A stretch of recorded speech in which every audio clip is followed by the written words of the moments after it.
Alunos, mais uma aula de História, assunto povos indígenas, saberes e técnicas, a primeira página 6 a 16, os povos indígenas, povos tradicionais do continente americano. Aqui é o mapa da distribuição desses povos que habitaram todas as regiões do planeta, do continente americano, melhor dizendo, inclusive do Brasil, da Amazônia e do Amazonas. Aqui nesse quadro, os grupos linguísticos, as várias línguas faladas por esses povos, é exatamente isso. Nós vamos estudar os astecas, os maias e os incas, povos organizados, por conta da sua grandiosidade, chamaram a atenção dos europeus. Os astecas, eles viveram em Aztlán, surgiram nessa região, norte da América. No século XII, a busca de alimentos, terras férteis, chegaram ao Vale do México, no Lago Texcoco. Em 1325 fundaram Tenochtitlán, que é a cidade centro desse império. Através de guerras e alianças, eles formaram um império. E os povos que eram dominados eram obrigados a pagar impostos. E quem não pagava os impostos, que se recusasse, sofria punições, expedições punitivas, incluindo saques e raptos. Além disso, os povos dominados eram obrigados a cultuar os deuses astecas, deuses da guerra, das tempestades do sol. Aqui uma imagem, e por conta dessa opressão, dessa obrigação, muitos desses povos se rebelaram no Império contra o domínio asteca. Na página 8, nós vamos ver aqui um relato do historiador que fala o seguinte: todos os povos subjugados eram obrigados a pagar pesados impostos. Impostos como penas raras, pena de pássaros raros, pedras preciosas como a jade, alimentos como milho, cacau. Pessoas eram recebidas como imposto para oferecer sacrifício aos deuses. Consta que todos os anos chegavam 7.000 toneladas de milho, 4.000 toneladas de feijão, 2 milhões de peças de algodão, prata e ouro em abundância chegava a Tenochtitlán. E aqui demonstra exatamente a grandiosidade desse império. Saberes e técnicas dos astecas. A cidade de Tenochtitlán, veja só, ela encantou os europeus, encantou de tal forma que eles ficaram abismados com a sistemática e formação da cidade, que era diferente da deles. Cidade construída pelos povos da América chama a atenção dos visitantes. Tenochtitlán não é diferente. Para construir Tenochtitlán, tinha um conhecimento de cálculo e técnica apurada de construção civil, ou seja, de engenharia. Na capital asteca, destacavam-se as chinampas. Que são chinampas? Ilhas artificiais feitas sobre as estacas ou fixadas. Para fixar os astecas, além de bons construtores, eles tinham ótimos nadadores e dominavam a técnica de respiração.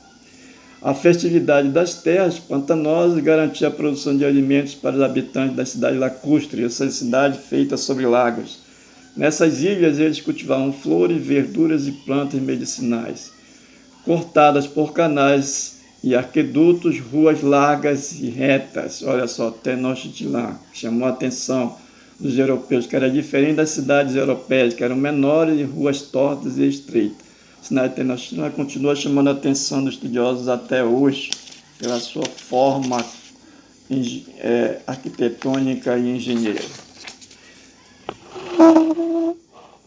Aí nós vamos para os maias. Quem eram os maias? Povos mais antigos da América. Se organizaram por volta de 2500 na região que hoje é a atual Guatemala.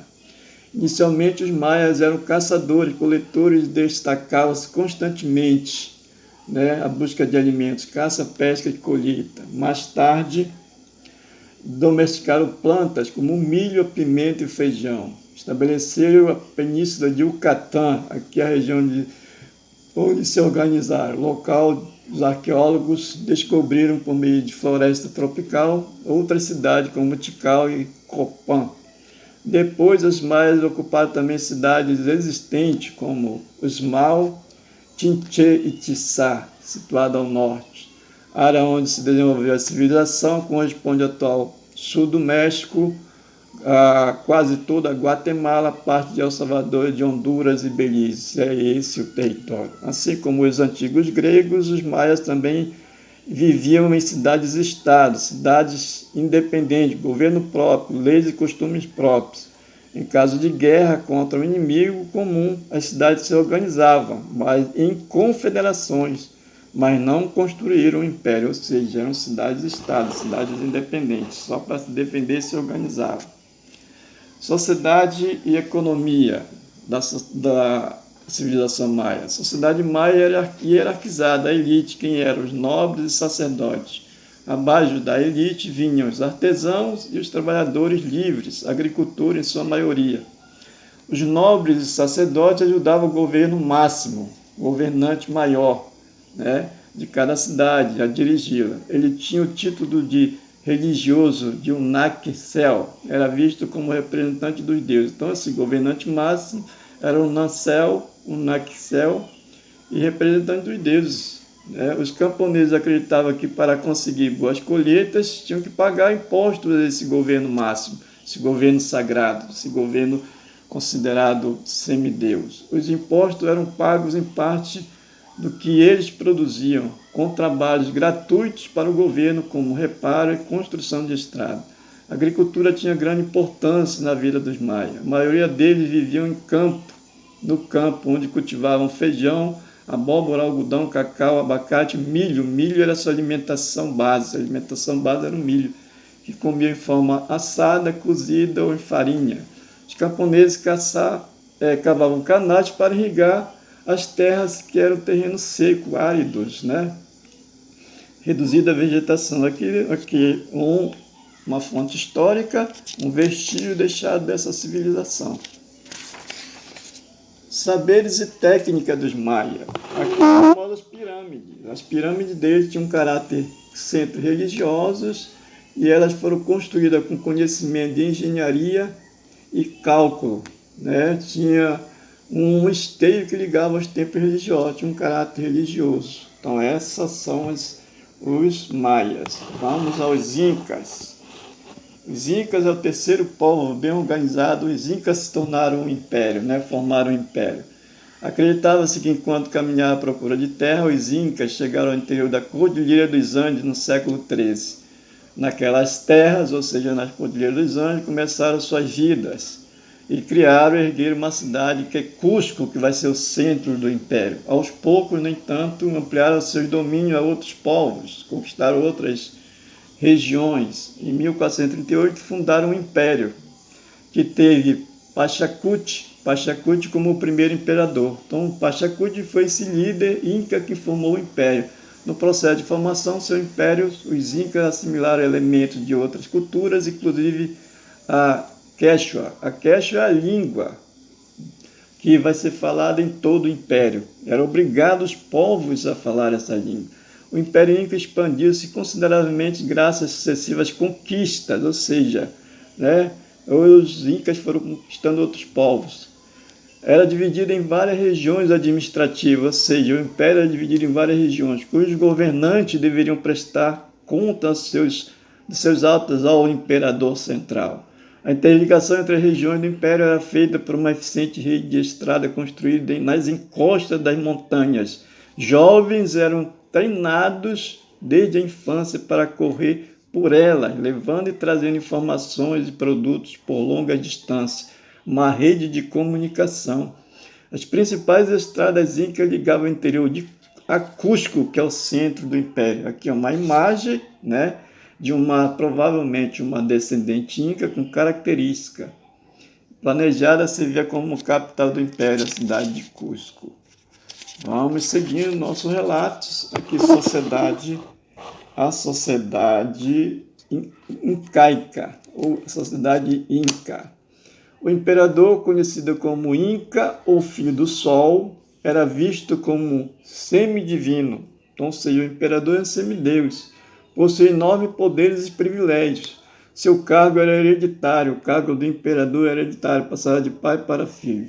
Abaixo do imperador estavam os sacerdotes e os chefes militares, todos saídos da nobreza. Depois vinham os artesãos, soldados, projetistas e funcionários públicos. Estes profissionais viviam em cidades e eram sustentados pelo governo.